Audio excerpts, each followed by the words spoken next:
Good afternoon, and welcome to America's SBDC inaugural AI Small Business Day Virtual Summit. I'm Diana Fonseca, and I'm thrilled that you are here. Before we get started, I want to ask you something. Can you please take a moment and type into the chat where you're joining us from? We want to know, are you in your office, at home, maybe a coffee shop? We just want to see how far this can reach. Today, you're going to hear updates on the AIU program, insight from business owners, experts, and advisors who are doing this work right now. Throughout the event, we're celebrating what's possible when small businesses and artificial intelligence come together. So let's make this day count and get started. Thank you for joining us today.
To begin our formal programming, I want to bring in someone whose leadership made all of this possible.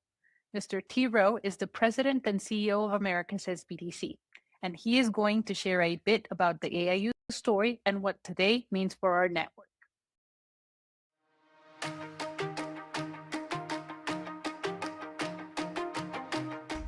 Good afternoon, and welcome to the inaugural America's SBDC AI Day Virtual Summit. I'm T. Rowe, the President and CEO of America's SBDC.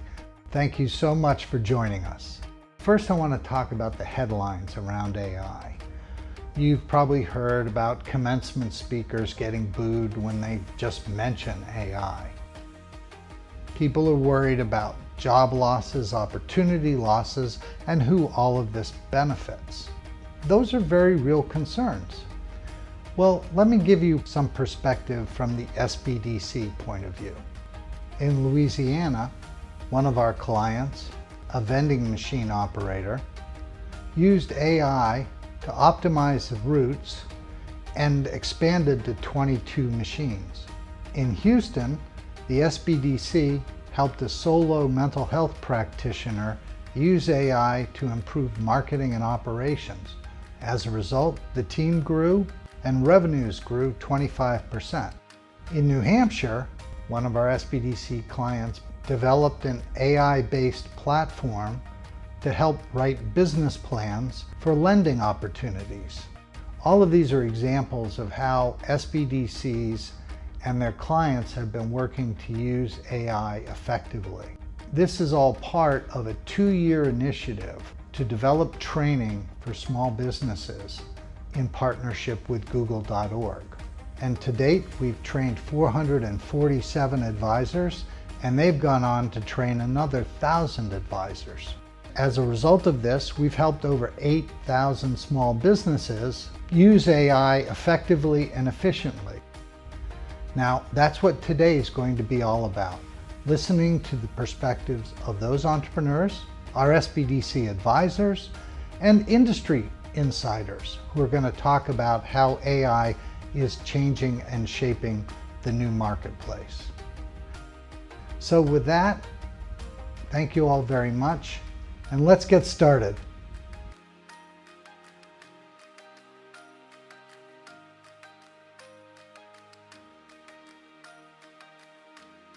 Thank you, team. You just heard the foundation of what we're building, and now I want you to meet the people doing the work. Up next, we have our first panel, AI Transforming Main Street. These are 2 business owners who are using AI right now in their operations, solving real problems. They're going to share their stories and what they've learned so far. Our panelists today are Thad Phillips and Carolyn Thompson. Thad is the vice president of IPS Inc. and president of Tackle, two Alaska-based companies spanning construction services and cost estimating, schedule, and project controls. Carolyn is a board-certified psychiatric mental health nurse practitioner and the owner and CEO of Akati Mental Health Services. With more than 25 years of nursing experience, she provides comprehensive psychiatric evaluations, medication management, and individualized treatment plans. So let's hear their stories.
Hi, Carolyn. Hi, Thad. Thank you so much for joining us on today's panel. I'm excited for everyone to learn about the AI journey you've had and the impressive results you've gotten out of your very distinct businesses.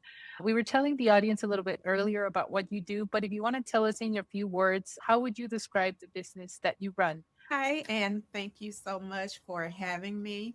I am a mental health care professional. I work for Akati Mental Health. I'm a psychiatric nurse practitioner, and we provide psychiatric evaluations and medication management for clients and patients that are seeking mental health services. Do you want to tell us about what you do, Thad? Sure. I'm the vice president of Quebec Constructors. We do predominantly general contracting, industrial, commercial construction. I also have another company that I'm involved with, Tackle, that does project management. Quebec Constructors does project management, professional services, as well as go out and actually build buildings and move things. So we're more of a construction company. And then also we provide professional services related to cost estimating, scheduling, project controls, and that sort of thing. Wow. Two very different industries for sure, but all connected through the desire to serve others, be a small business that changes their communities. So let's start at the beginning. When you first started hearing about AI, what drove you to first work with it? Was it something that you heard from others? Were you trying to solve a direct problem? Curiosity? How did it start for you? I would say for me, as a mental health provider and a small business owner, I wear many, many hats. Patient care, I'm responsible for marketing, operations, content creation, policy development, community outreach, and strategic planning. My local SB advisor recommended using AI to help me manage my business. And so just being curious and wanting to know how everything worked and put it all together and to be able to be more efficient and effective and get things done quickly.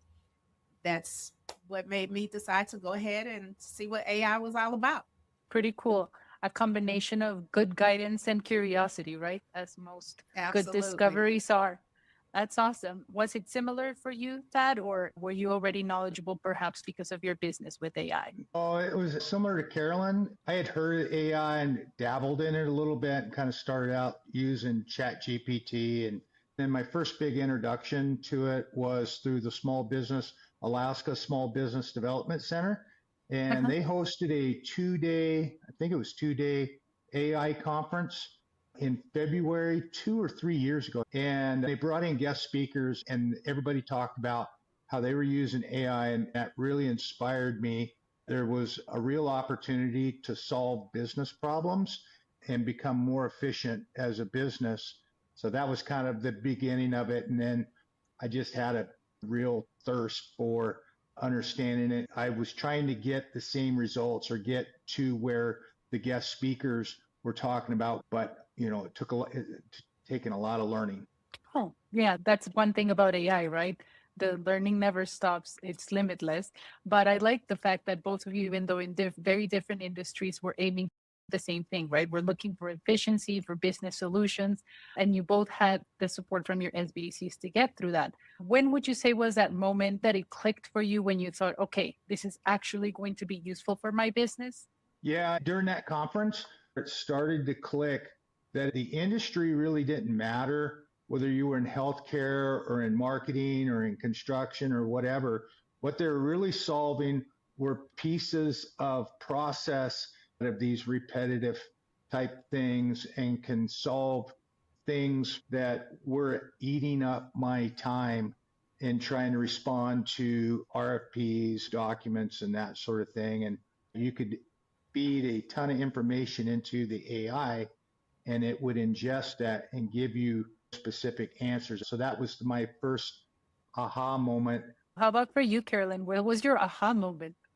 I would say my aha moment was when I was working with Ruchi, who is my advisor at the SBD. She just showed me how it helped me more strategically rather than just as a technology trend. I learned how to evaluate the AI tool just kind of based on practical business needs and how to integrate into my daily responsibilities and workflows and quality and compliance. Because as a healthcare provider, I have to be very careful that I'm not inputting any protected patient information into public AI platforms. And so my aha moment was how I can do all of these things and incorporate them in my business and at the same time stay compliant. I think that's usually one of those things that when people discuss AI, they don't usually go very deep into. The truth is that we also have restrictions within our industries. We're not putting in small business client information in the tools. We're not sharing financial data. We have to do it in a way that protects the confidentiality. That's very relevant for any small business owner. So you both are adopting at this point the AI. You've heard it clicked for you in different mechanisms, whether attending a conference or whether it was through your advisors. What's that one thing on your daily tasks that AI has become essential to your business?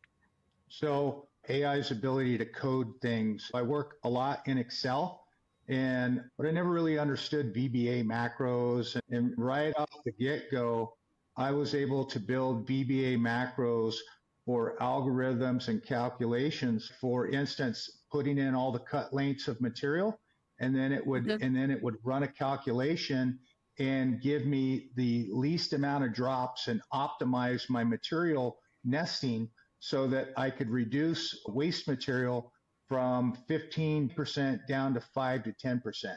And so this made an immediate impact. I could buy less material. A lot of our jobs are remote. We have to ship by air. So that translated in air freight. So that's a weight savings and a material cost savings. And then we ventured off into Python.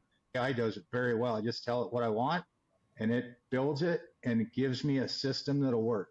How long did it actually take you to embrace all of this and say, okay, I'm going to have it running with this prompt and get it to the place where you needed it to work? It was pretty quick. I'd say within 2 to 3 weeks, I was spitting out stuff that I had always had on my bucket list. For instance, I could very quickly model my incoming and outgoing cash flow when I went to the bank to find out how much money we were going to need. We do construction, so we have a lot of materials and labor going out, and then payments are generally 30 to 60 days later. So we use a line of credit to span that. And a lot of times we would kind of take a guess or you'd have to manually calculate it out. And it was a process. I could cut what used to take probably 4 or 5 hours down into 10 minutes and hit the macro, and it was running it beautifully. So I was able to get some of these little tools up and going in just a matter of 2 to 3 weeks after kind of starting to play with it. And that was still just using the chat interface where I'd be like, hey, make me a macro VBA macro that I can cut and paste. And then if you didn't know how or where to put it in, you ask it, how do I put this in? How do I run this? How do I change the button? And it would just tell you. That's one of the cool things about AI, that no matter what level of knowledge you have, you can communicate in your own words.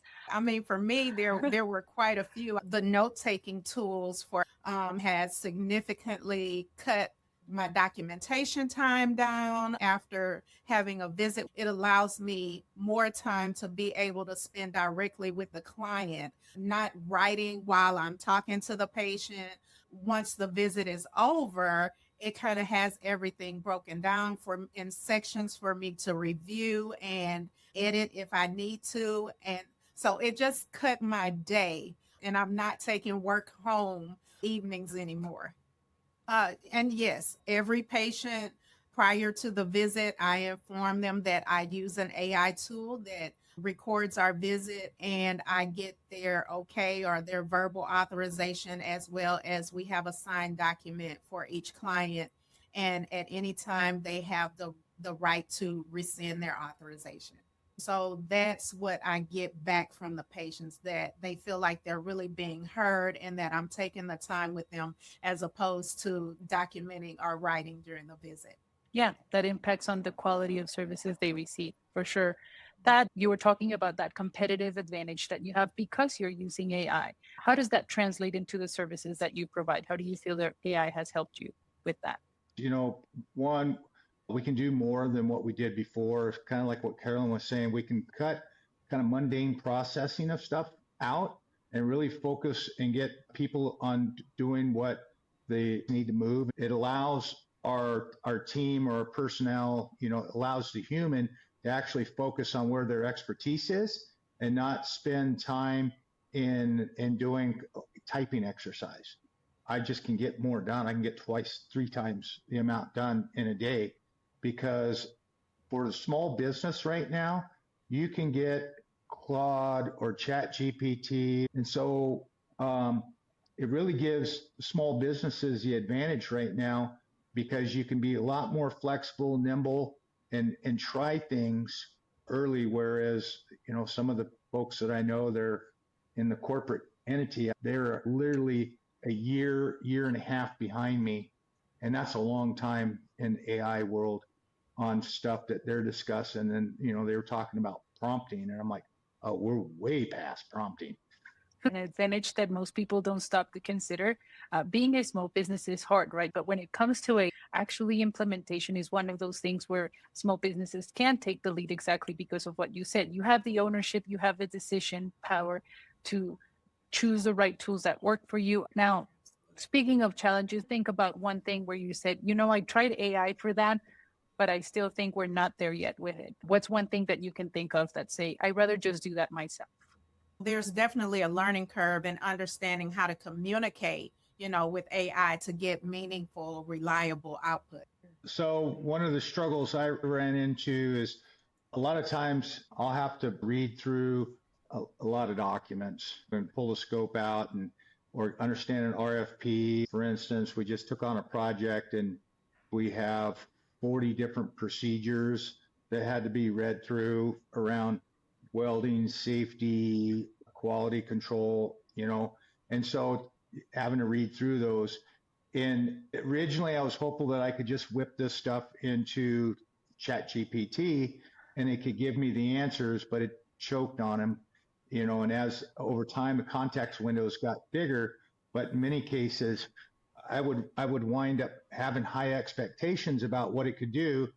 And in the end, I would spend all this time trying to get it to do. And then, what I realized is context window size matters.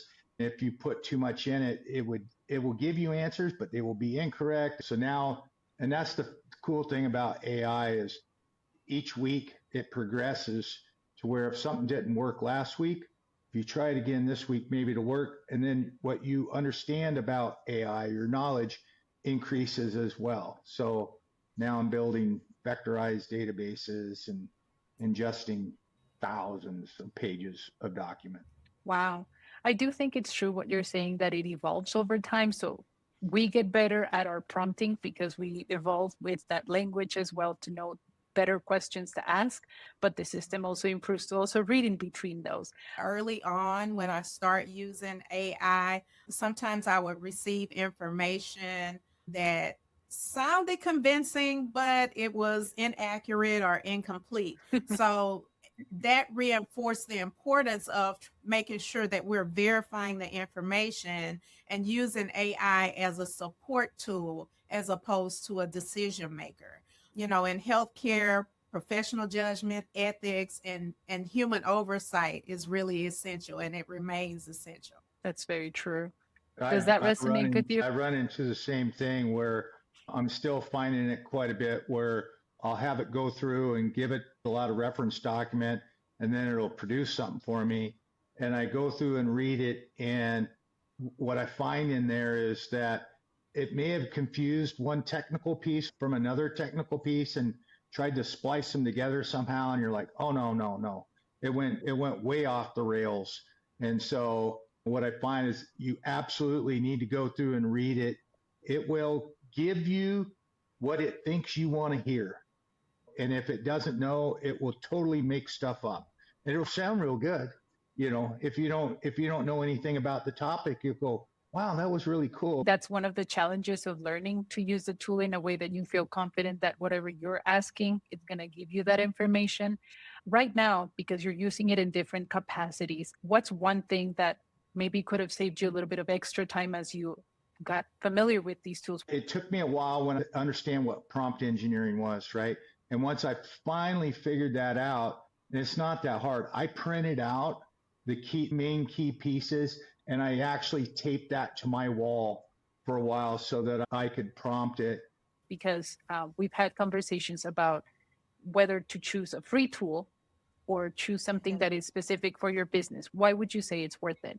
I would say it's worth it because you get to build that relationship with your client, right? You have the opportunity to also have family time again, because those tools help you decrease the time that you're having to document or do full research, right? If I had to go back and research all of the articles and medications and side effects and all of that I had to do before by using my books, it would take a whole lot longer than just being able to put that information in the search in our medical AI systems, have it to pop up and review it and be able to educate that page right then and there. Just the decrease in the amount of time that you're spending daily on average is worth the purchase. When we look at the different tools that you guys are using confidently and everything, what is next for you? What do you see AI working with?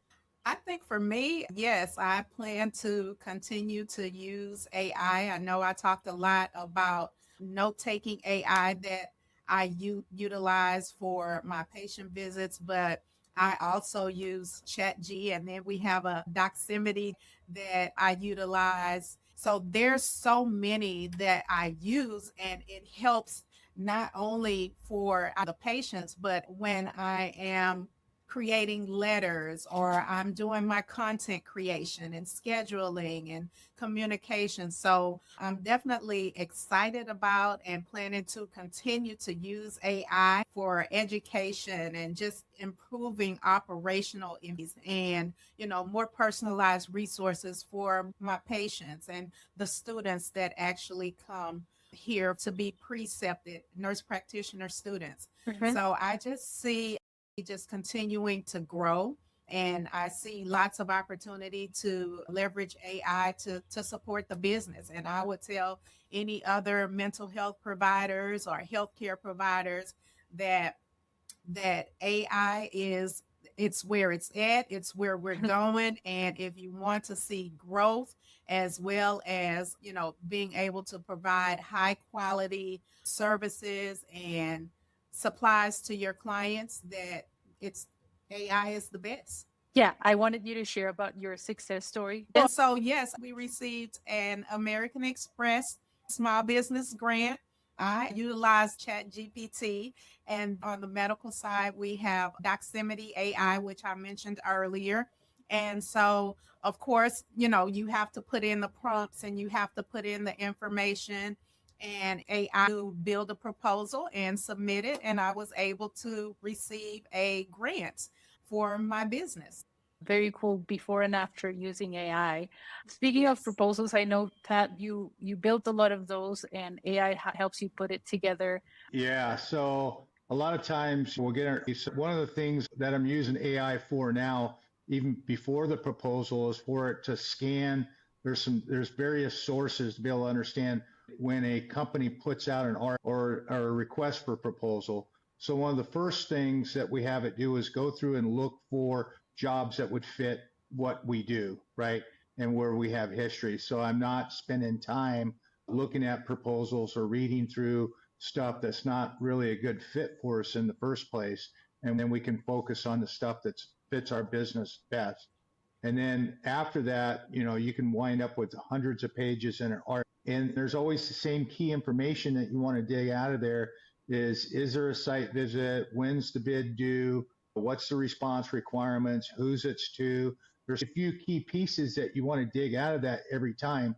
And so you can structure that AI to go through and give you that information right off the get-go. So let's say you have 5 RFPs out there. It can go through and it can prioritize, this one's due next week, this one's due this week, and that sort of thing. And then you can have it give it a summary of scope and talk about the scope that's in there. So I've taken our prior jobs and fed it in there as well. And now it can really find good matches. So I automatically already know where to go look at some of my past history on what we did, how well we did on it, lessons learned on it, be able to apply it to that and shorten up my estimating. A lot of times they want to know what your previous projects were, and it can generate that list custom specifically for the proposal response in a consistent manner, because I'll go back, I built skills that say every time I want you to deliver it just like this, and then you get the repeatability. That was another lessons learned that I have learned is if you ask ChatGPT or any Gemini or whatever, the same question 3 times, you're going to get 3 different answers.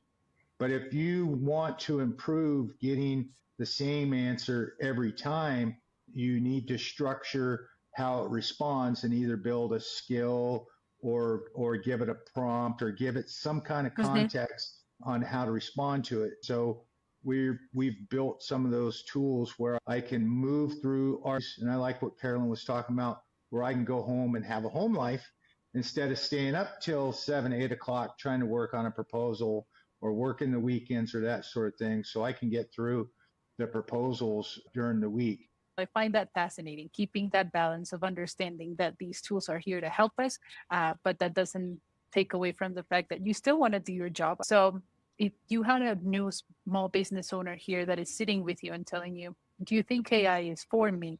What would you say to them? What would you tell them? Why do you think AI might work for them? I would say, start small, focus on one business problem. Don't try to implement everywhere all at once. Identify a repetitive task, something that takes too much time, like maybe content creation or scheduling or, communications, and then start there.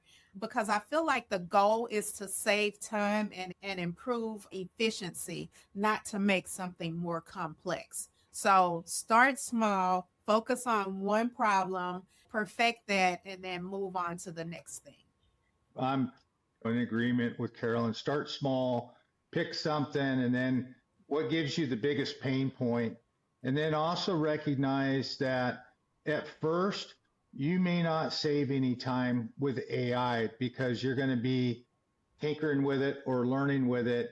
And if you try and solve, don't pick the problem that has the deadline by tonight or tomorrow. Pick something that you can solve a problem that says, if I could fix this one problem and I have this problem 5 times a week, then that if and when I fix it, then I will have a win on it. Because you're gonna have a learning curve. You're gonna have to figure out how to make it work. So over the course of a year, if you're a business person and solving that problem where you spent all day fixing a problem that takes you extra 30 minutes a day. But over the course of a year, that 30 minutes a day of savings now adds up to some real money and a cost efficiency for your company. And that's easy to get 30 minutes a day out of an AI solution. Very true. I think Carol and I were nodding because it's we agree, and I find it fascinating. We've kind of done the full circle of stay curious, right? If you're going to approach a tool, do it with curiosity, stay engaged with it, try a few different ones and see which one provides you with the best results. I encourage everyone to go out and start exploring AI and start looking at what it can do for you. And if you start with a free AI or whatever, just start with a free AI and start playing with it, and your technical knowledge will be on a increasing curve. And at where the two diverge and cross, you will have the aha moment that you were looking for. And you know, don't be afraid of failure. I can tell you, I lost count of the number of failures I had 2 years ago. Like, you know, failure after failure after failure after failure, and then a little win. And you're like, oh, okay. And you put the pieces together just right, and you had a win. The thing that I would add is that your most successful results is going to come from your combined expertise, your experience, and your judgment. AI is going to have the ability to organize the information and help you generate those ideas. So just know that human insight is still the most valuable part of the process. Very true. I love how we're ending that conversation on that note.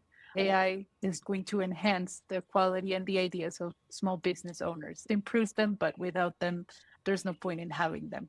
Thank you both so much for being on this panel today. I hope that everyone watching right now feels this is just as valuable as it was for me to learn so much from your experiences, and we'll stay in touch. We'll be rooting for all of your businesses and the growth that you'll continue to have with your AI.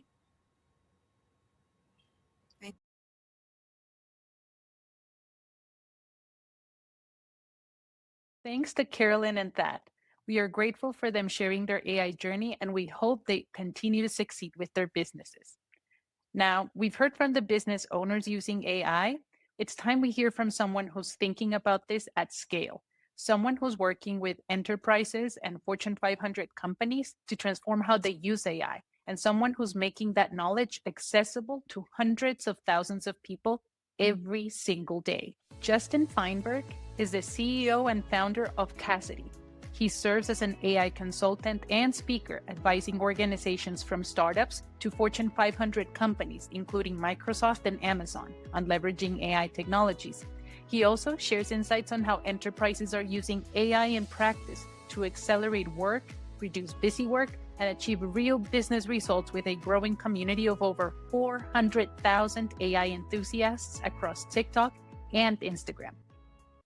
Justin will be joining us live today, and we're going to have some time at the end for some questions from the audience. So if you have those, please type them in the chat so we can share with him. We're very excited. Can't wait to hear his perspective. So Justin, welcome to our AI Day Virtual Summit celebration. Hey, everybody. I am Justin Feinberg. Super excited and happy to be here. Such an exciting time. So I'm happy to be here today.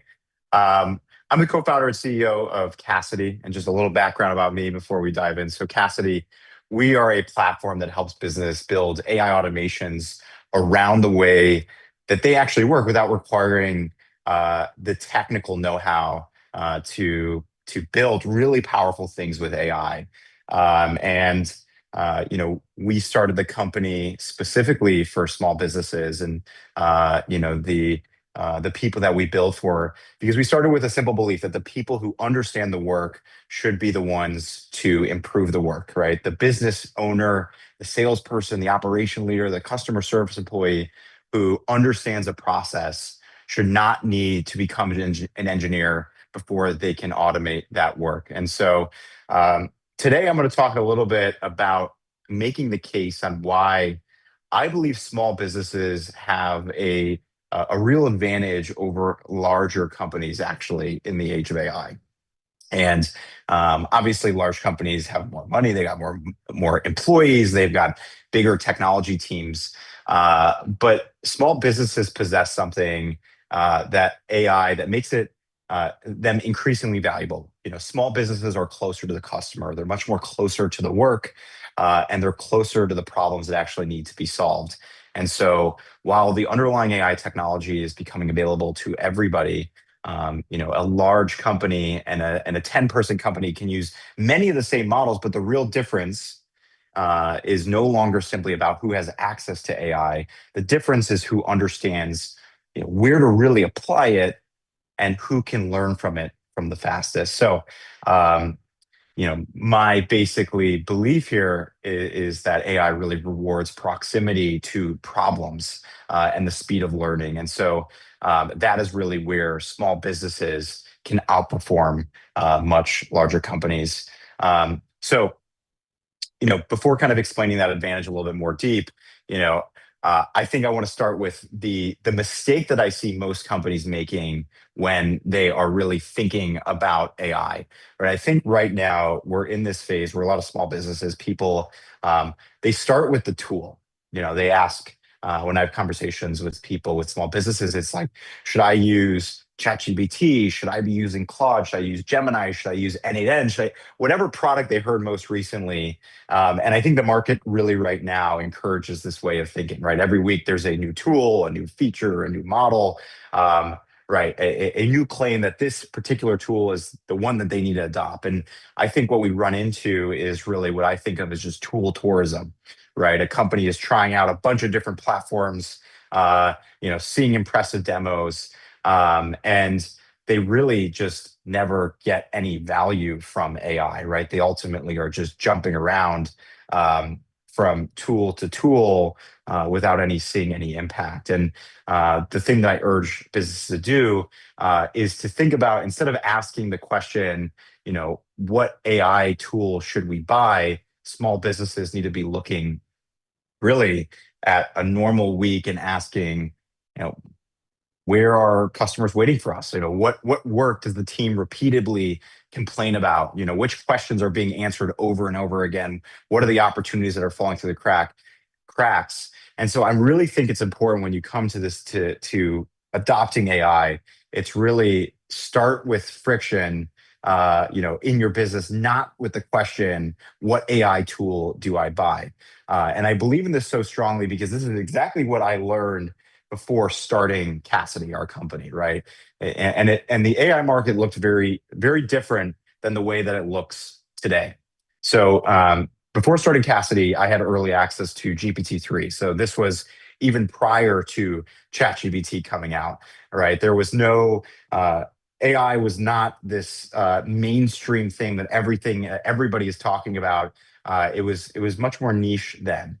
And when we started building with the technology very, very early on, I was doing a lot of consulting with companies about how AI and this technology might help with them. And the conversation was very different at that point, right? Businesses were not comparing long lists of products. They weren't asking whether they should use Claude or ChatGPT or whether one automation platform was better. It was all about asking a more direct and just more useful question, which is just, how can AI help me, right? Because there was not really a tool ecosystem at the time. It didn't really exist whatsoever, right? So, a business owner would come to us and tell us, hey, we spend hours answering the same customer questions. Our team is manually reviewing the same documents every single day. And so the biggest unlock with AI almost always happened when the business owner could clearly explain the problem that they had. So once someone could tell us how a process worked, what information was required, what it good like, what were the common cases, what situations required human judgment, it actually became much easier to see how AI could help. And so that's really where when we started the company, it was about, how do we build a product for these business owners who truly understand problems that exist in their business, and we want to connect them to the technology straightforward. So Cassidy became a promise of accessibility because the people close to the work were the ones who were able to build the complex automations.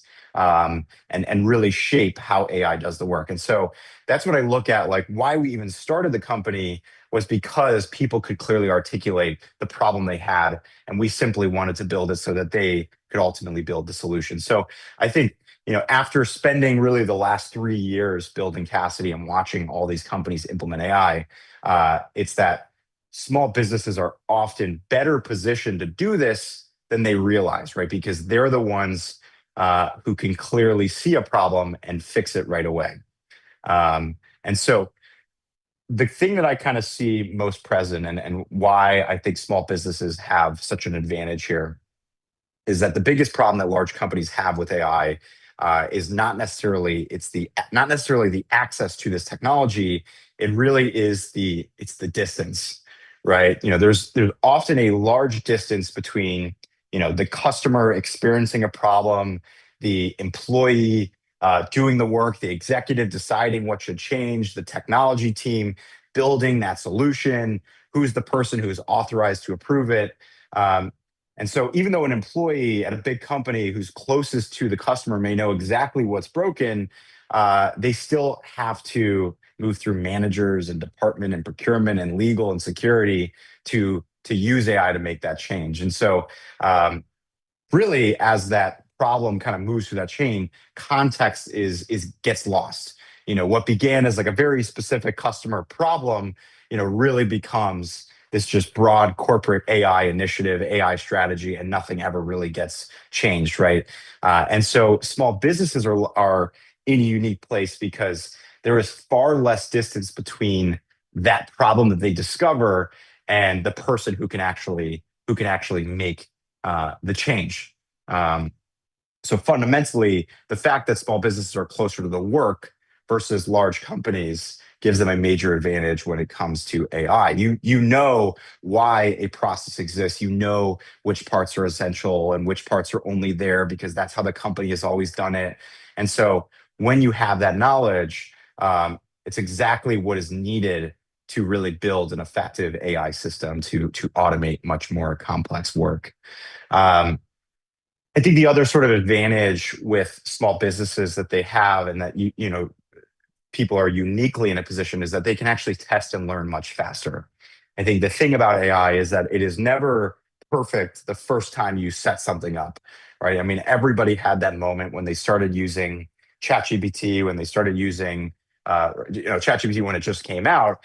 It was everybody would try one little thing and it wouldn't work, right? And they would just abandon it immediately. And so your ability, and that's still the case where you talk to people all the time where, hey, just AI doesn't work for me. AI just is not, I tried it, I tried to do this thing, it doesn't work for me. The key and a core to effective AI usage is constant iteration, constant improvement. And so, small businesses are unique because they have that ability to have tighter feedback loops, and AI rewards that. Where you actually, when something is not working, when AI is not working for you, you could go in, make a tweak, continue to refine, continue to improve, see another customer issue come in, make the AI system even better. And small businesses are able to run that tighter feedback loop. I think the thing as well is that the impact of AI when you're a small business is much more visible than it is a larger company, right? So if a 3-person team spends 10 hours every week copying information, right? That's meaningful, right? It's a meaningful limitation on like the company's capacity.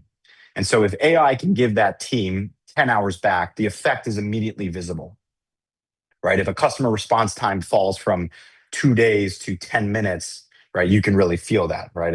If proposals are going out, the same afternoon that you receive an RFP, that impact is real. You can feel that. And so I really believe that when you talk about who could benefit most from AI, the impact is much more obvious and immediate. It's more tangible for a small business as well. So even though large companies right now have more resources and potentially more expertise, and they can hire people who have been and worked in AI, and they can take the AI workshops, the real advantage is the proximity and the clarity over what problems can be solved by the technology.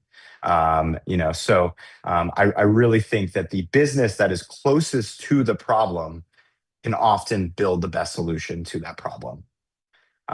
So one kind of way that I do think about how to have bigger unlocks with AI is kind of a mental model that I use of like, what is AI and what role should it be playing inside of a company? And I always like to say that you should think of AI as a very fast, very smart intern, right? A junior teammate who went to the Ivy League, who went to Harvard, they went to the best school, they've read every book. They got a 36 on their ACT, but they're an intern and they're just getting started.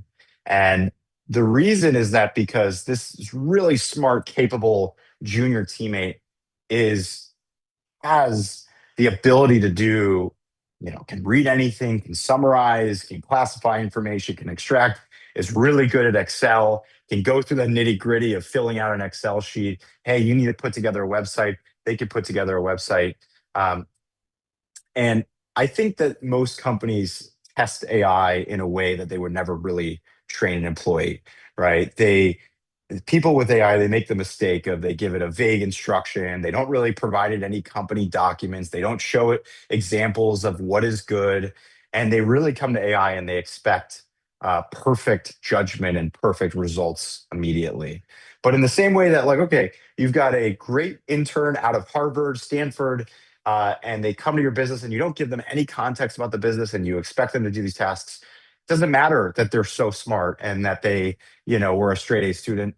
They don't do it well. And I think that that is the same truth to AI, right?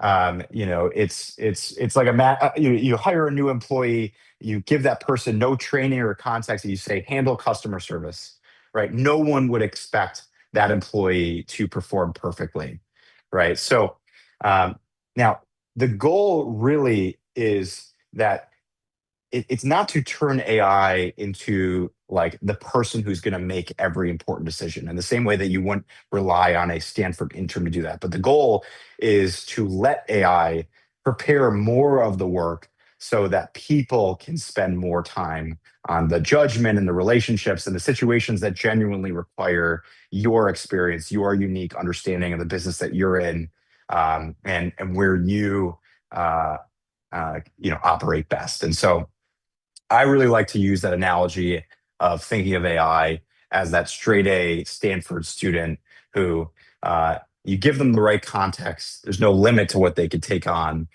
but you ultimately are the one who still has the best judgment and understanding of where how you make the most impact in the business. When I think about, like, just to get a little bit more practical about making an impact and kind of getting started with AI, and I think do not begin the conversation about AI in your business with some like company-wide AI transformation, right? You really, it is a crawl, walk, run approach is what I find best in small businesses. It's starting with a reoccurring problem where improving the process would provide a visible result quickly. So in other words, low-hanging fruit, right? And so I think the best way to do this when we look at companies is start by auditing a normal week, right? What is the work that actually happens inside the company, rather than starting with some high-level overview brainstorm of where AI can make an impact. It's where are customers, employees waiting? Where is information being moved manually from one system to another? Where is the same content being drafted repeatedly over and over? Where do mistakes and delays and missed opportunities really happen repeatedly? And I like to think of it, and I like to use this thing called the 5-hour test. So you want to look for a process that consumes at least 5 hours each week across the business. It doesn't need to be 5 hours from one person. It could be 15 minutes each day from 6 employees. It could be dozens of short little interruptions. But 5 hours isn't the like a perfect rule, but what it will do is it forces you to focus on a problem that is sophisticated enough to actually matter, right? So where are those that 5 hour painful problem in your business, right? And so I think usually it's a four characteristics, right? The process happens repeatedly, right? It's daily, weekly. It's a process that involves a lot of documents and informations and emails and moving information around. It's where a good employee can really explain the process, right? Is kind of the third thing here, is that you can actually articulate, what does good look like? If no one can really explain the work, then AI is not going to magically create a reliable process, right? So before even automating any work, you need to understand the work. And the fourth thing I would say is improving the process would produce an outcome that matters. And I like to harp on this because you really do, if you want to have AI be impactful, and you're like, we want AI in our business, and that's the mandate right now. If you can't really identify what a measurable difference would be with introducing AI into the system, then it's not worth the process, right? So, I like to think of just starting with one thing, give AI one clear, valuable job before trying to give it to the entire company, or some big transformation there. So I think, look, when I think about kind of small businesses and AI, I think, look, the same core AI models that are coming out, every few weeks, there's a new powerful model, right? It's accessible to everybody. And so the technology itself is not going to be the thing that determines, who wins or your competitors are going to do better, right? Everybody has access to the same technology, right? The advantage is going to belong really to the businesses that can deeply understand their work, can identify where friction exists in their business, can teach AI what good actually looks like, and then can improve that process quickly. And it's not expecting that it's going to be a set and fix, but being able to do that quickly. And so you all, as small business owners, you are closer, to your customers, you're closer to those workflows. You have the ability to see the results of AI much sooner than anybody else, right? Being the owner of the business, you can truly drive the change of AI quickly. So I think when I say the kind of a key takeaway here is like, when you leave this talk here, do not begin by really making a list of like, hey, AI tools to try. I'm sure today you've kind of been told, hey, you should try this, you should use this. I use this for that, I use that for this. It's really starting and looking at a normal week inside the business and identifying where are the processes that are consuming at least 5 hours. You're going to write down that process. You're going to understand what information is required. How do your best employees handle it? And then you're going to ask whether AI can take responsibility for the first draft. Can it do the first review, right? Can it organize it? Can you do a little bit of research? I'm not going to expect it like I would if I was doing it. I'm going to expect it like a Stanford intern, and as much context that I want to give them, the better it's going to be. And so really don't leave by going, hey, what AI tool? Leave thinking, what bottleneck should I remove first? And so I really think that in the age of AI, right, being small does not only mean having fewer resources. It can actually mean being closer to the truth, to learning faster, and having a real competitive advantage with the most powerful technology in our lifetime. So anyways, I will pause there, and I will be able to take any questions from the audience. All right, awesome. I got some questions. Cool. All right, let's jump through them. Question number one. It's cool to learn about the competitive advantage for small businesses. Does doing tool tourism upfront actually save time and money in the long run, or is it just a necessary exploration phase? So does tool tourism upfront actually save time and money in the long run, or is it just a necessary exploration phase? So, I mean, look, I think when you're talking about the impact of AI in your business, it's always just like, you don't want to be in a situation where you're a hammer looking for a nail, right? The hammer looking for a nail problem, um, where you found these tools and you see the cool tools out there, and then you're trying to take that tool and you're trying to, how can I fit this in the business? You want to start with, what is the nail? Where's the nail? What's the problem? And then I'm going to go find the hammer to solve that problem with. And so that's why I think, like, listen, there's no shame to doing some tool tourism and playing out and checking out things. And I think everybody has done that. It's like when ChatGPT came out, it was really awesome to see, ChatGPT write a poem. It was pretty mind blowing 3 years ago, but it didn't really ever have an impact. That piece of it didn't really have much of an impact in our business. I never really used, I mean, most people probably have never used the poem writing functionality of AI, as cool as it is, to actually make an impact in your business. And I do think that that extends to all tools. When you say tool tourism, are you recommending we try free versions first or something else?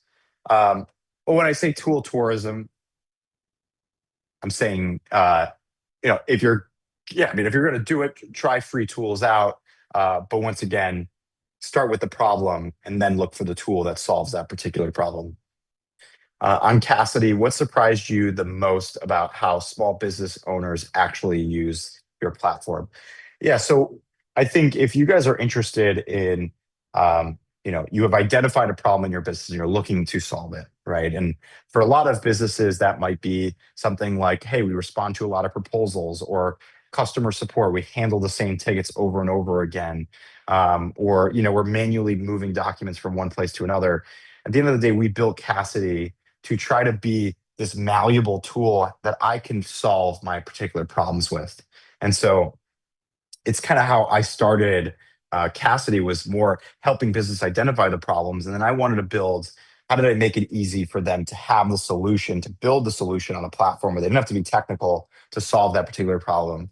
So I would definitely recommend, as you're kind of going through this exercise and you've identified, hey, the RFP process in my business, that takes me 5 hours a week. I think I could cut that down.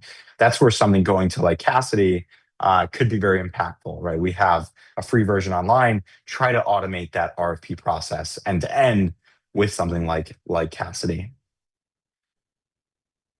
Next question is, what's one thing you think small business owners should be preparing for in the next 6 to 12 months around AI? So I think this is a constant expectation that I think small businesses should have, which is you should constantly be expecting that the models will continue to get better.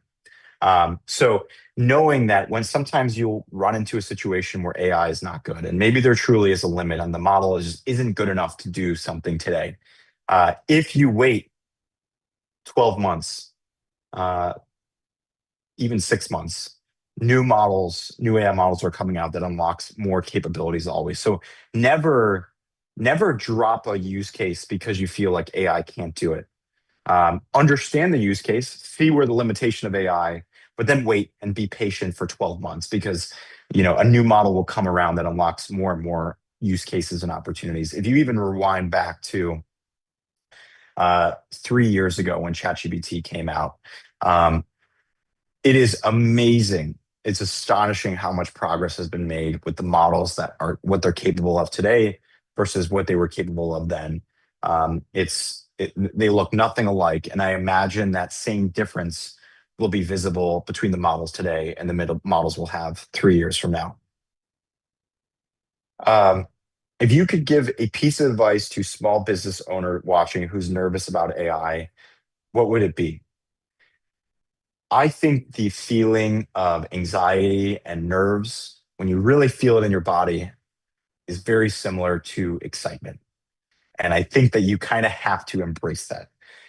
This technology and AI and the changing of the world is inevitable. And just because you're nervous about something doesn't mean you should stare and hide your face away from it. It means run towards it, understand it. Why are you scared of it? What is scary? I'm scared of how it can impact my business. Great. That should reveal to you potentially where are the biggest weaknesses in the business. I'm nervous that this thing is going to happen and the competitor is going to start doing this. And that should actually be a very incredible exercise for you to identify where the biggest holes in your strategy as a business owner. I think as a business owner, you have to turn and face your fears. You can't run away from them, especially with the technology and the inevitability that is coming with and has continued to come with AI. Next question is what's the simplest AI tool you've seen actually change someone's business? I mean, I'm going to kind of give a pretty bad answer here, or just a pretty simple one, and just say ChatGPT. I mean, any chat tool, the foundational model itself, right? Like Cassidy is a tool where we build a lot of complex automations. We're able to automate a lot of really even more difficult work end to end. But ChatGPT in its most basic form can make leaps and bounds impactful results to your business. And so, you don't have to jump to Claude Code because you've heard I got to start using more complex tools. You can start having the impact with the most basic tool today. And then when you build your way up to it, you got tools like Cassidy that can take things even further and automate work that you probably don't even imagine can be automated today when you give AI the proper context and process that you run. What is the fastest you've seen someone go from I don't know anything to actually using it? I mean, I think the fastest I've seen someone go I don't know anything to actually using it is 15 minutes. And I think that anybody can experience that when they have that unlock. Or when you truly sit down and you've articulated what is the problem in the business that I wish could solve with AI, and you actually really try to solve it. Maybe you watch a 15-minute YouTube tutorial. You'd be surprised by the impact you can have. And so I think that the speed in which people are able to learn and pick up and see where the impact of AI is pretty tremendous. And there's nothing stopping you from being that type of person as well.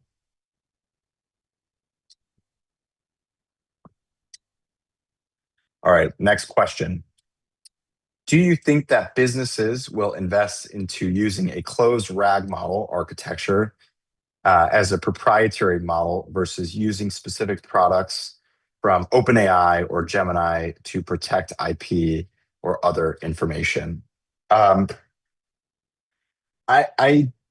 don't. I actually think that when you use the enterprise APIs, or when you use, we're getting a little bit in the nitty gritty here.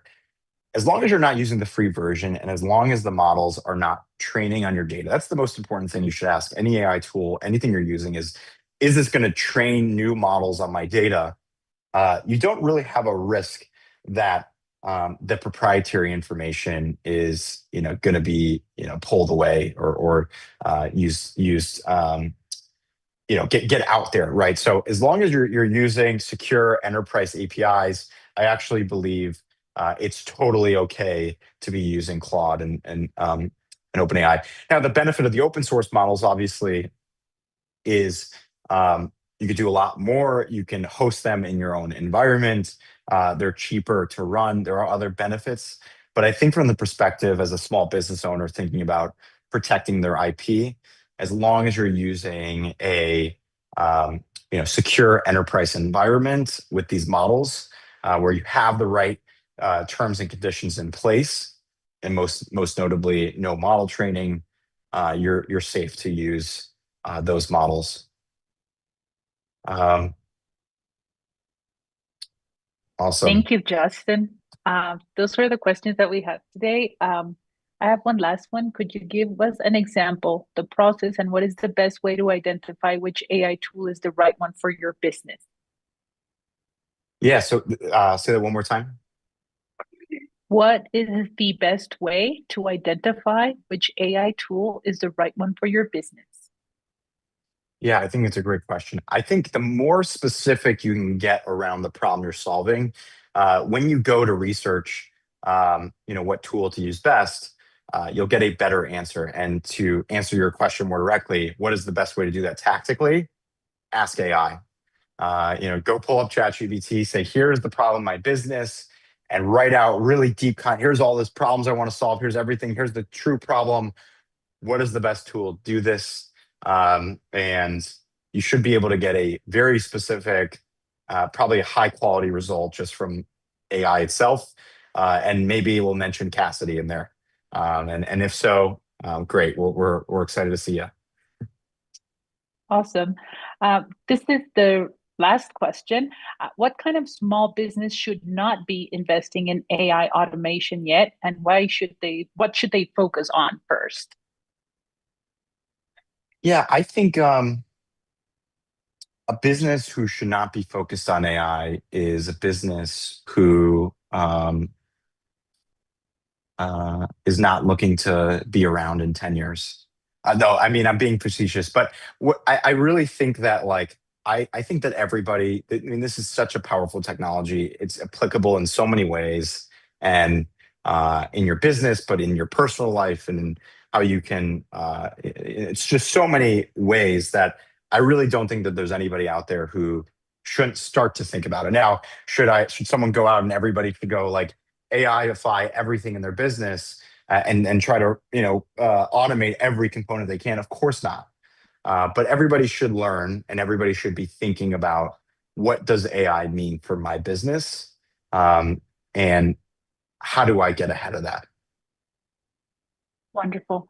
Thank you so much for your time today, Justin. Thank you. This has been very insightful. We'll hope to stay in touch.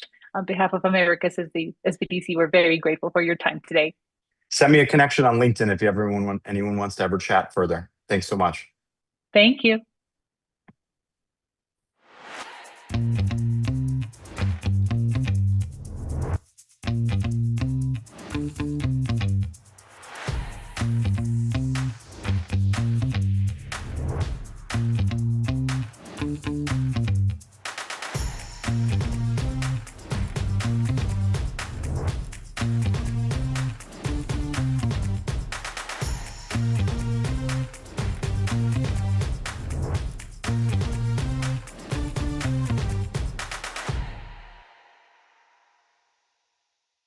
Thank you, Justin.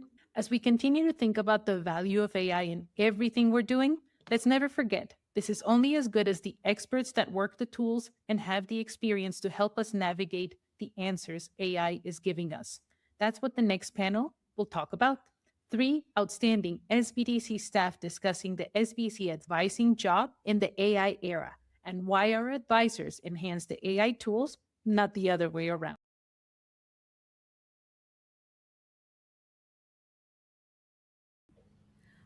We are delighted to be part of ASBDC's lineup for AI Day 2026. I'm Hope Hartman, the Executive Director of the Colorado SBDC serving Larimer County, located in northern Colorado. I've been part of the network for 4.5 years. I'm going to have each panelist introduce themselves by name, center, and how long they've been with the SBDC. We'll start with Carlos and then hand it over to Chelsea. All right, thank you, Hope. Thank you for having us. And my name is Carlos Machuca. I'm the director of the Alaska AI Research Program, and I'm also a business advisor for the Alaska SBDC. I have been with the SBDC for about 4.5 years also. And my work focuses primarily right now in helping advisors and small business use AI in practical, responsible manners. And I also create some of the AI tools for our center here in Alaska. Fantastic. Thank you, Carlos. Chelsea. Thank you, Hope. I am Chelsea Blair, business advisor from the Penn State SBDC out of the Pennsylvania SBDC network. I have been with the SBDC now for about 4 years.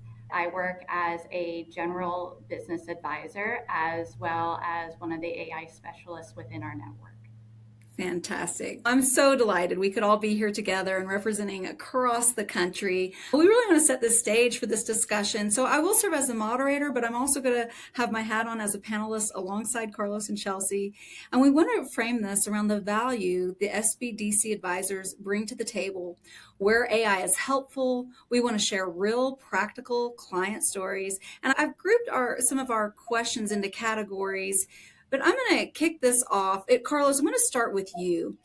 What is the biggest way AI has changed how you advise clients while still making your judgment and experience essential? Yes, thanks, Hope. That's a great question. So the way AI has helped me, and also I have noticed the other advisors that we have, is the way that we can move faster with some of those clients. We can do market research faster, of course, and we can model and we can brainstorm ideas faster. We can also extract AI as financial assumptions that the client might be making. All of those things that used to take a lot of time for us to do before, now we can do it a little bit faster. So that means that for the judgment part of it, now we can understand the clients and we can work with the clients and the real issues that they're having with their businesses, the real constraints, the local market context that is very valuable for SBDC's advisors of every center here in the United States, and understand a little bit better what AI is assuming and what AI is not assuming, and how we bring our context to the conversation. By speed, extraction of data, that's one of the best things that you can do with AI very quickly. Agreed. Chelsea, how has AI changed the way you advise? I'm going to replicate exactly what Carlos said from efficiency purposes. So definitely when it comes to client preparation meetings, being able to understand their industry as a general business consultant, it's one of those things that we touch on a lot of different industries. So utilizing AI from understanding the brief synopsis of what that industry brings to the table, potentially what their business is really all about, is great to have. At the same time, it is really bringing us from an efficiency standpoint on the advisor side of things with document creation or document assistance, helping us be able to put the formal documents together in a nice package for the clients. As well as what it has brought is a little bit more of the cautionary tales of being able to be a lot more realistic, technical when it comes to what clients deliver back to us, and being able to read the documents and actually questioning our clients in their creation and their process side of things.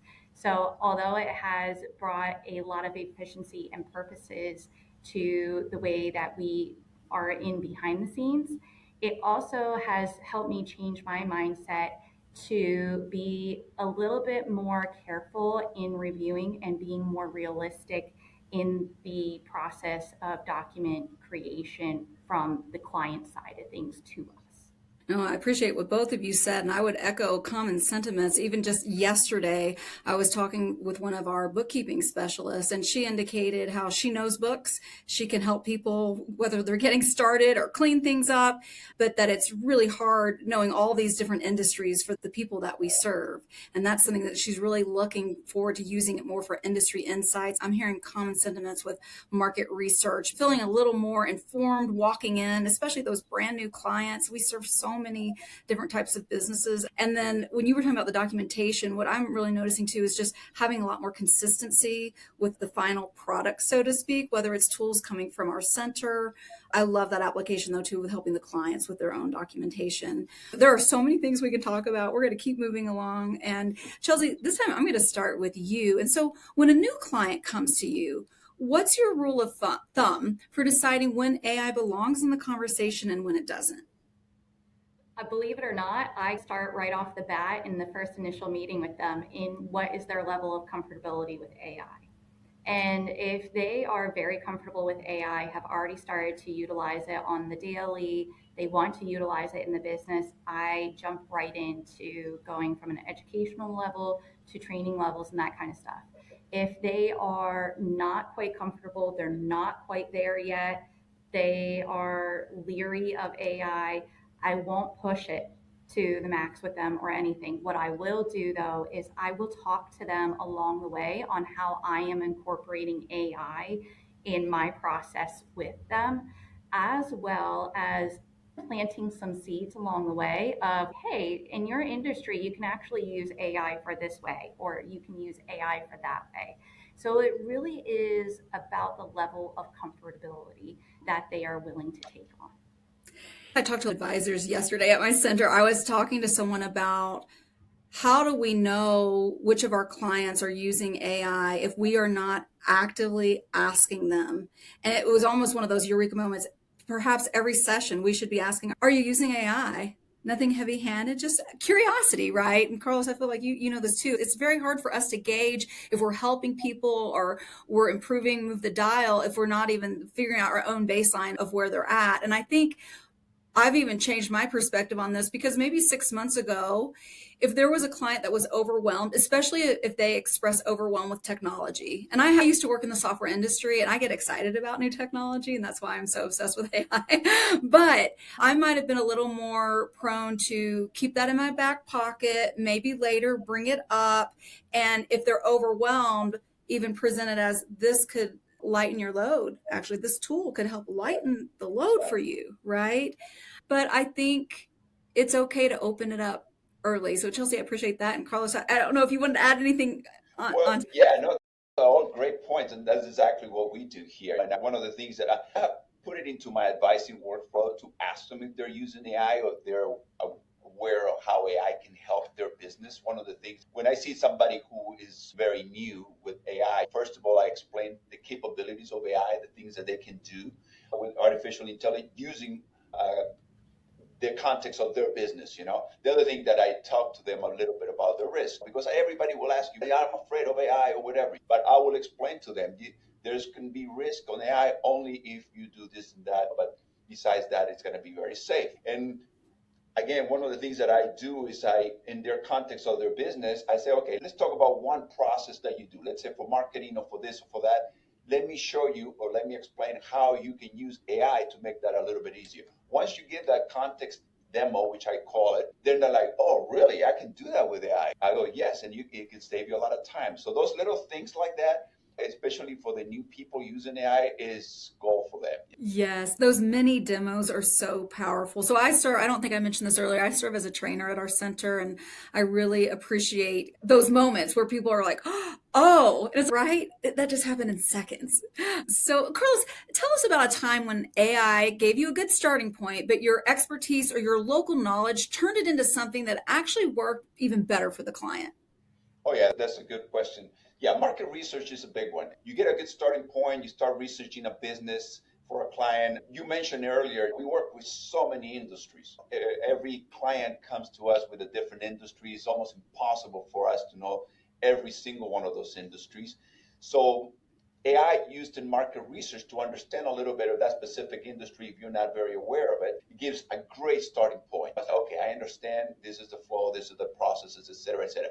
But then where AI falls a little bit short, I guess I would say, is in the local context, the local knowledge that we have as Alaska. And Alaska is very different because of the logistics, the weather, the seasonality, all of that stuff. That is something that we bring to the client, to the table as advisors, that AI is going to take a long time, maybe never, to be able to understand the dynamics of our state. You remind me, and I was thinking about this last week and this week, where we know there's some great output from AI because it's looking at all the patterns. It has so much data to refer to, but what's missing is the stories. And that's what the advisors that experience the real world stories, and how some of what we're trying to pass on, we want it to stick. And so it can't be too general. It needs to we're helping address that pain point for the client to help them keep moving forward.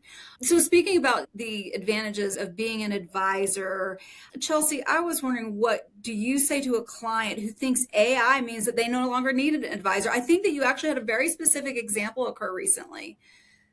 Yeah, so when it comes to individuals who think that they no longer need an advisor, I've had a couple of my clients say, hey, AI is doing really great work and that kind of stuff. I want to be able to take it on my own. I actually try to have a conversation to try to understand where they are coming from. And I had one client who said, yep, I'll come to next meeting, and started to not show. And we were getting close to the point of where we were developing the business plan in itself. After we've done customer discovery, competitor analysis, all the other fun stuff that comes with going into the business plan. And what was interesting is a couple of months later, the client came back and he is, hey, I couldn't get a loan. And I inquired what happened. And they said, I utilized AI to create a business plan for me based upon all the work that we've done. And a lot of the lenders around here did not accept the business plan and had recommended that I work with the SBDC for assistance and guidance. And some of the key aspects that were really missing as part of that plan was, number one, I think as all of us as consultants, we've seen an AI business plan, and it's really a lot of fluff and not a lot of factual information within it. Even though they had the information, it was really one of those things that they didn't know how to properly plug it into AI. And then not only that, the lenders are very familiar with the AI business plan format, which we all pretty much know isn't really a business plan format in the first place anyway. And so what we did is we took that step back and I outlined all of that with them. And then they understood, oh, I do still need an advisor because they have this insight. And not only that, we were able to formally create the industry profile for them because the paid resources that we have, that AI does not have access to. And so I would not hesitate as an advisor standpoint to question along the way, hey, if you're really thinking that AI can help you out, that's really great. Let's talk through the logistics of how AI is going to help you.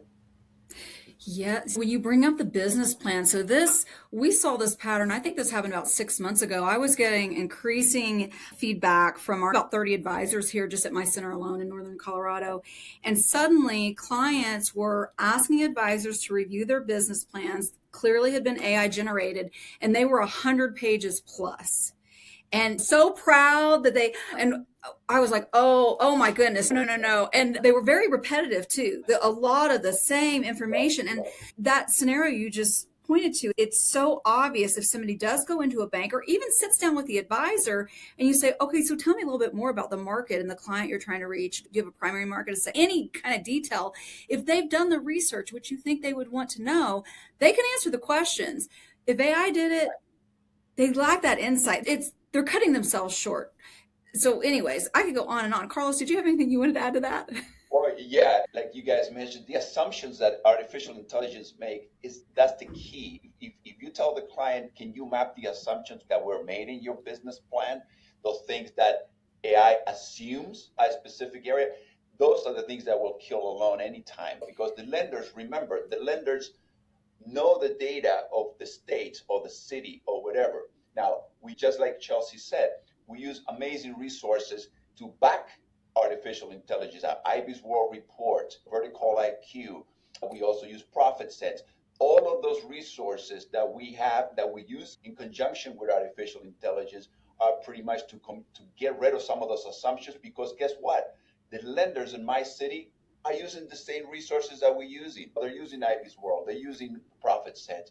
So when AI just makes up information on those business plans based on a coffee shop, maybe in New York City, the lenders here in town will know, and they will say, okay, go to the SBDC. I'm giving you an example that's real. It happens all the time here. Yes. I think all of us know advantages, whether it's wearing our advisor hat, whether it's for client use cases we've seen, but I think we've all also seen AI go wrong or maybe fall short, or maybe some common mistakes that you might even see clients relying too much on AI. I'm just curious if either of you or both of you would share your experiences of AI going wrong or falling short, or a common mistake you're seeing.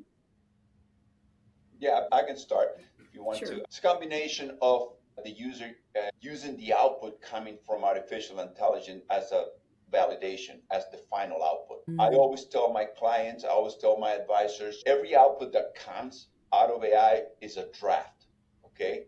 Is a starting point and it's a draft, okay? Treat it as a draft, always review the information, and I always tell them, and I will keep repeating this, be aware of assumptions. Assumptions are your friends and assumptions are your enemy. They're your friends because they speed up the process, but they're your enemy because it's just like a holding place for you to verify and to get the right information in.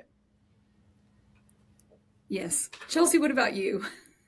I know that from my side of things, definitely what Carlos had mentioned, the hallucinations of what AI brings to the table really boasts the client's ego in thinking, oh, yes, this is a valid business idea. This is a valid way to move forward. What a lot of clients don't understand is that AI is pulling from every single resource, whether it's a specialist or not, whether it's a Reddit post or whether it's an influencer that's on the newest hot topic thing, right? It's pulling from everywhere. And so it doesn't always have the most accurate information. And when it comes to then a prompt standpoint, a lot of our clients are still in the very generic stage of where they can think that they can just ask a simple question and get a response back. They don't quite understand that there's a whole engineering science behind a proper prompt and what actually goes into it in order to get good information back out. And so that's where I see a lot of a misdirection or misguidance that AI provides. Yeah, Chelsea, I'm going to piggyback right off of that, and it'll also be a nod to Carlos. So, Carlos, you produced a paper on the minimum viable product. This was well over a year ago. You shared it with our national interest group. I use that anytime I'm leading a class or talking to anyone or even giving a presentation out in the community. If AI comes up, I share that framework, because that's where I think a lot of the mistakes, people that sometimes are like, I tried it, it didn't work. They didn't know how to prompt. They didn't know the elements needed. And once people see that, the light bulb goes on. They're like, oh my gosh, that made such a difference. So I still see that. People not quite sure how to prompt the tools.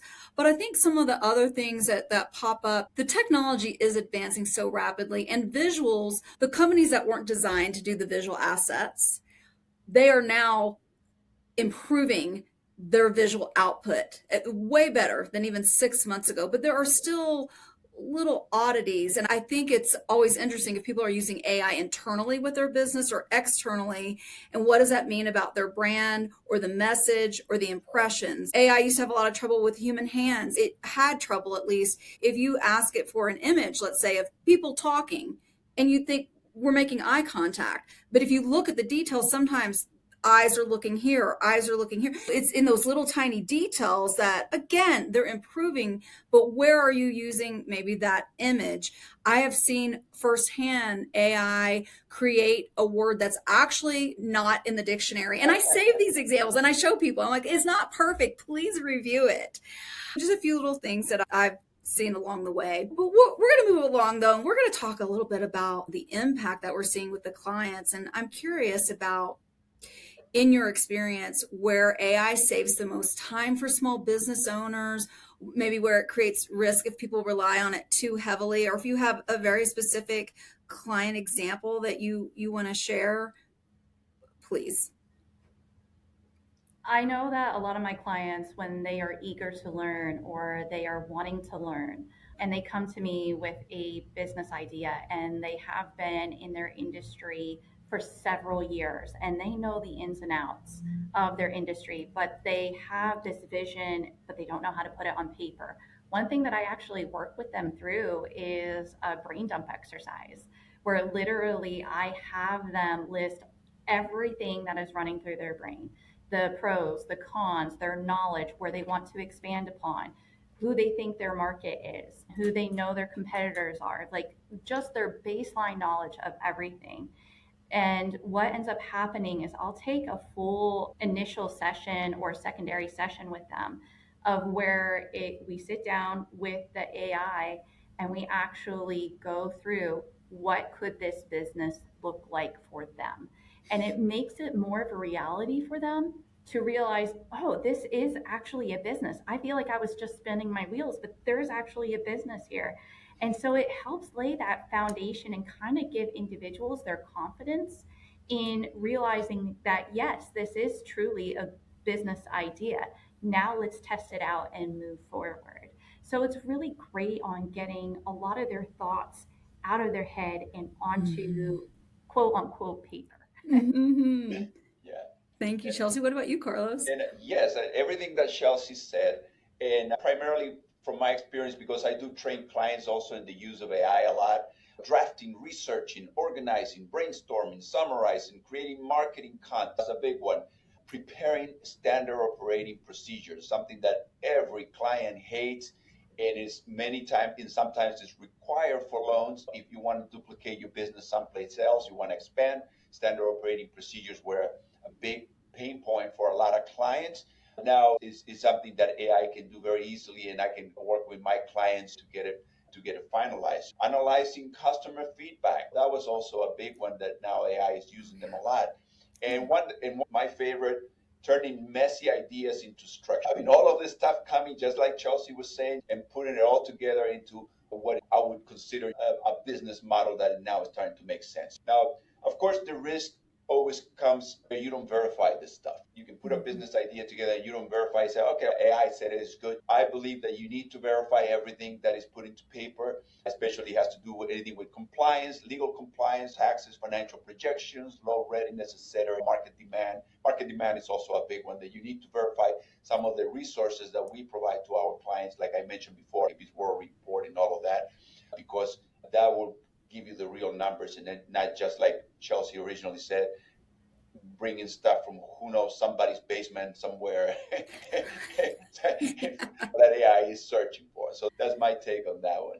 Right. To add on to there too, I think like another thing that is a risk is a lot of my clients, they will use AI to create their logos or to create imagery and that kind of stuff. And I think we all know that there has been court cases about copywriting and trademarking, and it's an awareness that clients need to be made aware of, that even though their logo that they created with AI is there, it could not only be pulling from an actual trademark logo, but they can't trademark their own logo unless they do some modification. And then that gets into a really weird gray area where then they need to speak to an attorney to actually work through then the navigations of, can this logo or image be trademarked or copyrighted?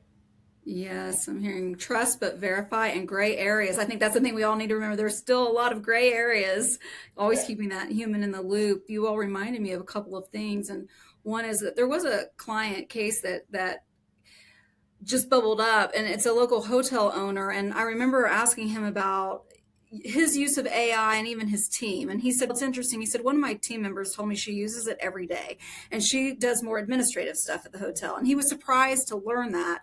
I really appreciated though that he has an environment where it's okay that there's different levels of usage depending on the roles in his business, where he was saying, because they're so client facing, client focused, the client experience. And at the beginning, he just didn't see a place for him. Why would I ever use AI? But then he recognized he needed to renovate part of the hotel. And this is something he's working on.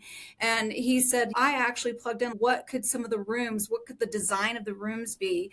What are the supplies and the materials? What's the cost of this? From a project perspective, what's the timeline I'm looking at? Because that means part of his hotel is going to be shut down while they do this renovation.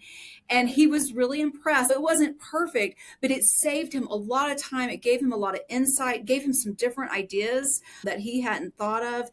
And speaking of it giving you ideas, one or both of you mentioned this earlier, AI wants to please us. It gets to know us and it calls us by name. It feels very personal, right? And it wants to make us all think we're brilliant. And I am noticing people learning, the more people have started to adopt it, they're now questioning it or they're challenging it. Even when it says, hey, Carlos, Chelsea, what a great idea. Is what about this might not work? Where are my risks? And I think that's something where people, if they don't know to do that, they're going to rely on it all the time at telling them that it's a great idea when maybe it needs a little more thought. Yes. Just wanted to share that. I'm wondering what one thing you would want advisors watching, because we have a lot of people tuning into AI Day. It's advisors, it's clients, it's stakeholders, it's host institutions. But what would be one thing you would want advisors watching this panel to try in their next client conversation? Or if a client only had 30 minutes, so we know how busy our clients are, if they had 30 minutes to try AI this week, what would you advise them to try first? And if you want to answer both of those questions, feel free. What would you ask an advisor to do and what would you ask a client to do? I would tell the client or the advisor to check the assumptions of the answer, especially when it comes to drafting any type of a document. Like I said, I wrote a paper about assumptions. That's how important I think they are in artificial intelligence. And I wrote on that paper, as a matter of fact, how they can be your friends and they're going to be your enemies. And they're your friends is because they speed things up, like the placeholders, like I was mentioning before. And that's great because that gives structure to your idea. So it gives a really good structure. But at the same time, you have to verify, you have to find out which are those assumptions and what are you doing. So I will tell the clients every time that you do anything like that, start thinking about assumption. Make it part of your checking, brainstorming every time you see an output coming from AI. Mm-hmm. For me and my side of things, one thing that, and I'll say this for the general advisor side of things, testing your clients. They are going to give you documents, images, and everything else. Test them, test their knowledge, and say, without looking at your document, can you tell me this? Because we have a lot of advisors who definitely want to help and who have the caring heart. I think that's why we're all in this. At the same time, what I have learned with talking with other advisors, and I was this way for myself, where I put too much heart into it, and I really do want to help my clients, but I wasn't a grounding voice for them at different times. And so now the way that I use my grounding voice is by testing them and saying, look, if you don't know your own business, how are you going to get the funding? Because if you take this plan, for example, to a lender, they're going to do the same thing that I'm doing with you right now and test your knowledge. And if you have to go, oh, wait a minute, I have to look through my documents, or, oh, wait a minute, I got to go through my numbers, they're not going to be fully understanding of your business. They're going to see insecurities. They're going to see a lack of knowledge. And it's the knowledge that you already have, but you rely too much on AI. As an advisor, test your clients. From a client side of things, test your AI platforms. And what I mean by this is testing what AI works for you in different methods, in free versions. Because if you are thinking, oh, I really want to test this new AI, it's the new AI thing out there, take that break, take that minute, test it out, and then also do an evaluation of, do I really need this tool? Why would I need this tool? And understanding, is it a need or a want? And if it's a need, what problem will it actually solve for me? Wow. Okay. The time has really flown as we've been here together. And I'm super excited that we could all be involved in AI Day. And I have one final question or a comment from all of us, and then we'll conclude our session. If you had to describe the advisor's role in an AI-enabled world in one sentence, what would you say? I'll see, and then I'll say Yeah, something. that's a good question. I would say that the advisor's role should be to turn that information into judgment. Okay, grab that information, turn it into judgment. That's the way you're gonna help your small businesses make better decisions that are grounded on the information that we provide, local market context, the reality of our locality, the available resources that we have, which is a big constraint here in Alaska, and also the human accountability, who's going to be accountable for whatever is coming out of the session. So yeah, I would say that it would be turning that information into judgment to help the clients make better decisions, pretty much. Thank you, Carlos. Chelsea? I already hinted at this, but be the grounding voice for your client and what your client needs, not what your client wants. It's one of those things that AI, again, will support anything what the client wants to hear and how they want to hear it. But you, as the advisor, need to understand that you are there to support them in a very grounding way, from the fact check standpoint to being able to provide them actual resources that are capable to give them the proper decision-making tool, just like Carlos said.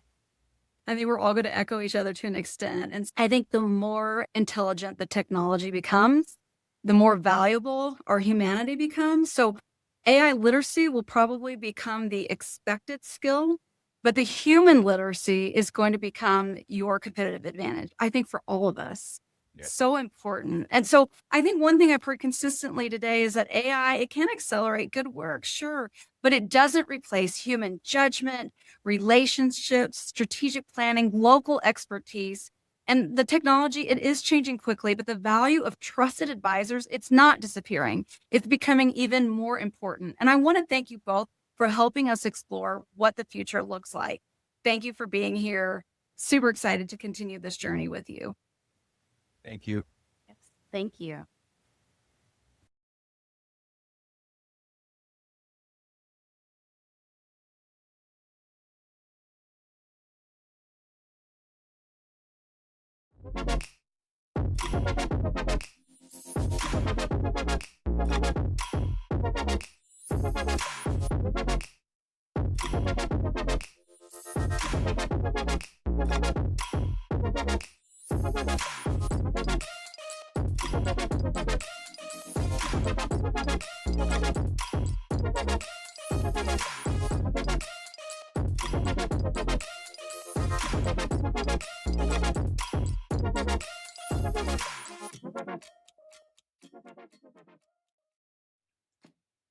What a relevant conversation.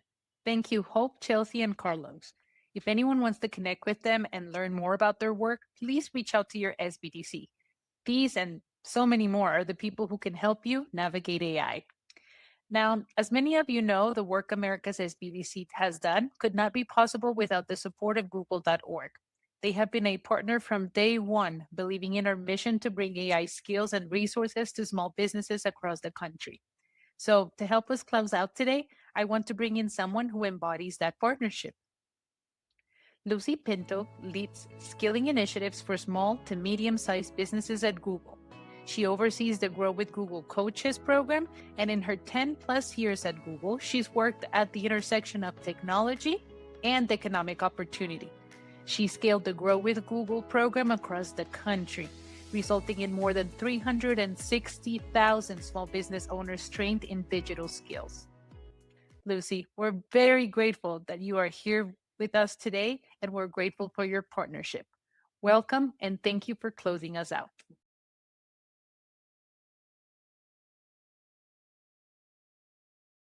Hi, everyone. I hope you've had a wonderful summit. It's truly an honor to be here to close out the day with you. As mentioned, my name is Lucy Pinto, and I'm a senior marketing manager at Google.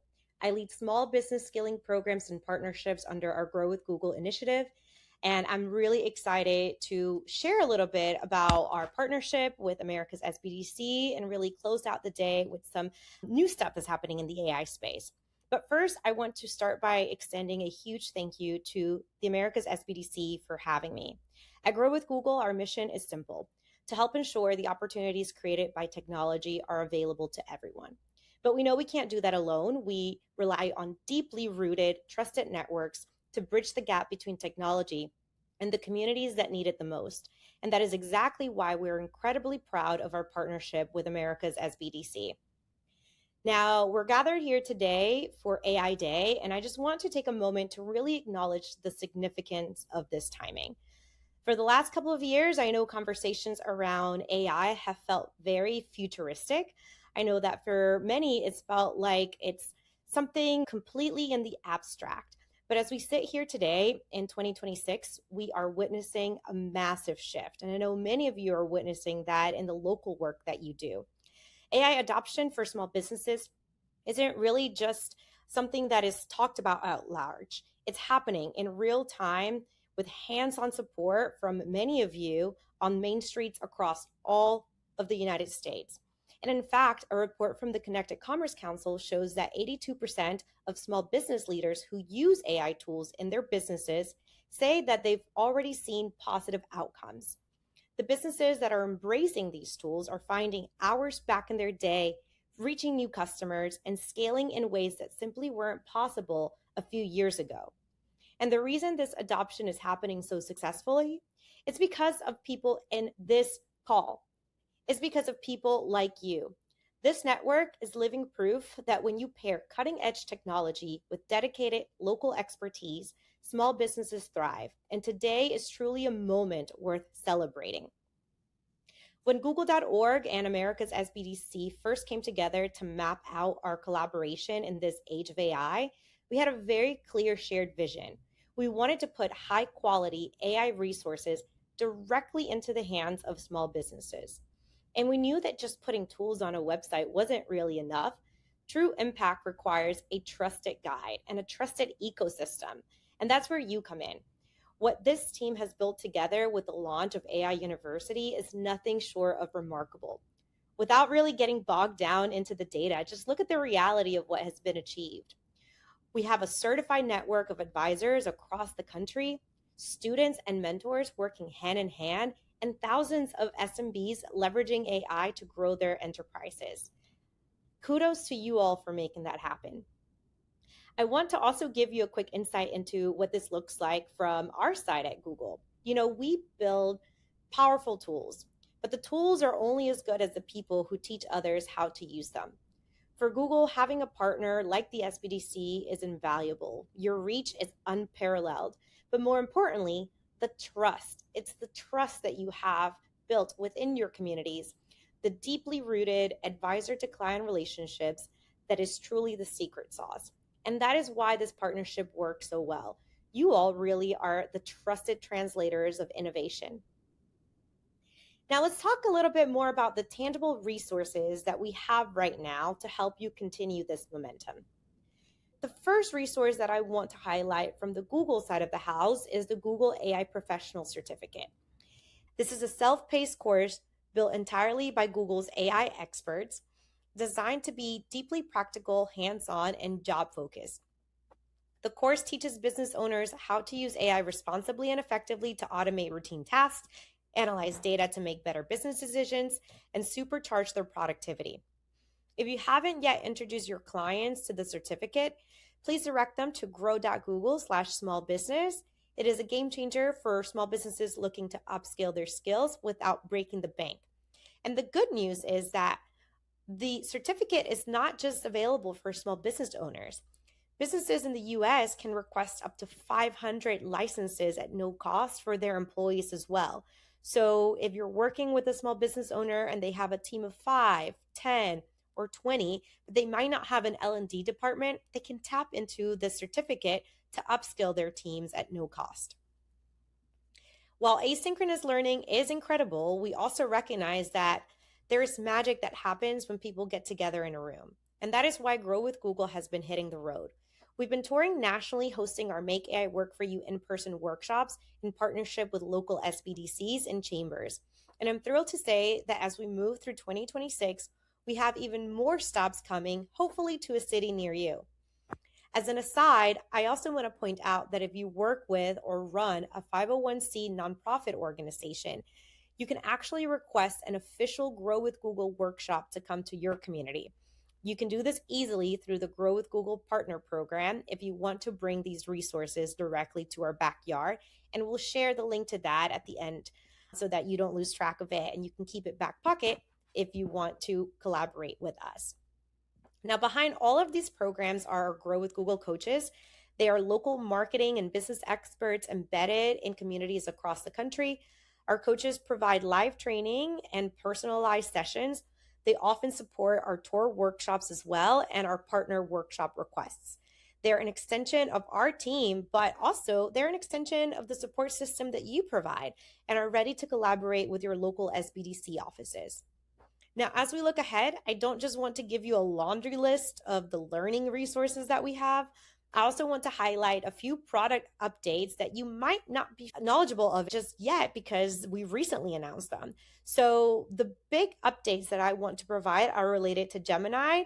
Gemini announced 2 new features. One is the ability to connect a Google business profile into the Gemini app for instant real-time insights, which is super helpful for storefronts in particular. And the second one is brand new business notebooks to centralize small business files and a small business brand voice.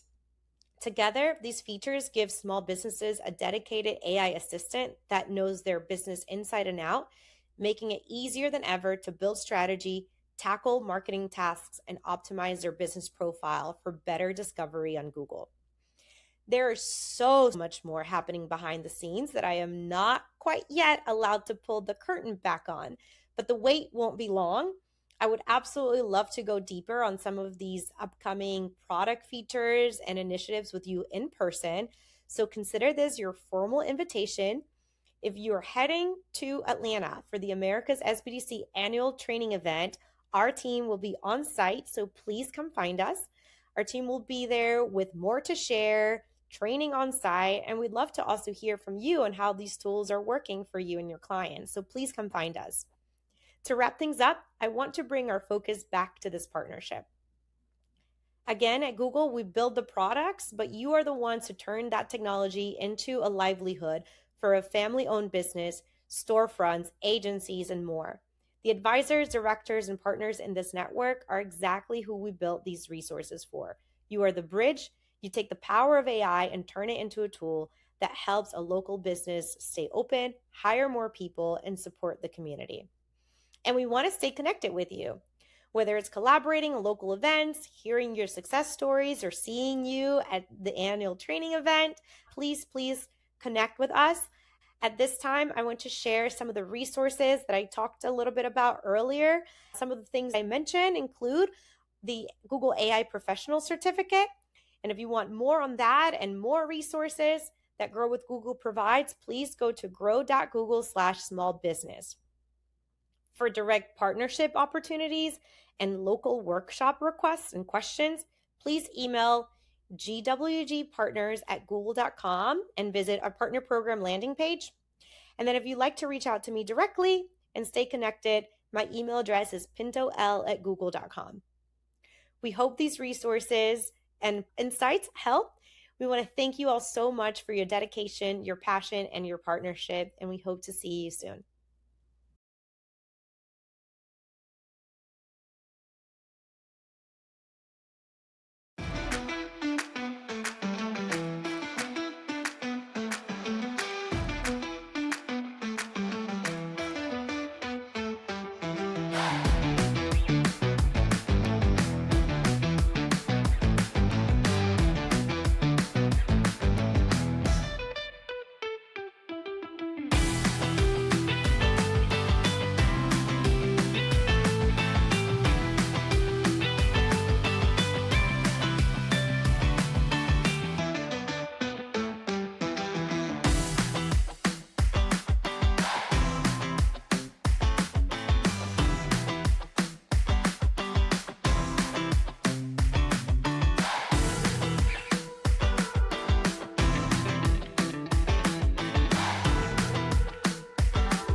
Thank you so much for joining us today. If you missed any of these conversations or want to rewatch them, all of them will be available below in the Resource Hub. You can bookmark it, come back to it, and share it with your teams. I also want to tell you about something we're launching today, a success story tool. This is a map where you can see all of the incredible stories from small businesses across the nation who are using AI. It's not just inspiration, it's proof of what's possible. Please share it with your networks. Help people see that America's SBDCs are leading the charge, serving small businesses safely and with technology. That's what today is about, celebrating how we are using AI to enhance the work we do every day. We hope as a small business owner, SBDC staff, or small business community member, you found the value in these discussions today. Don't be afraid to continue searching and exploring tools. Reach out to your SBDC and learn what else they can help you with. I'm sure they can bring your business idea to success. Thank you for being a part of this moment. Happy National AI Day. See you soon.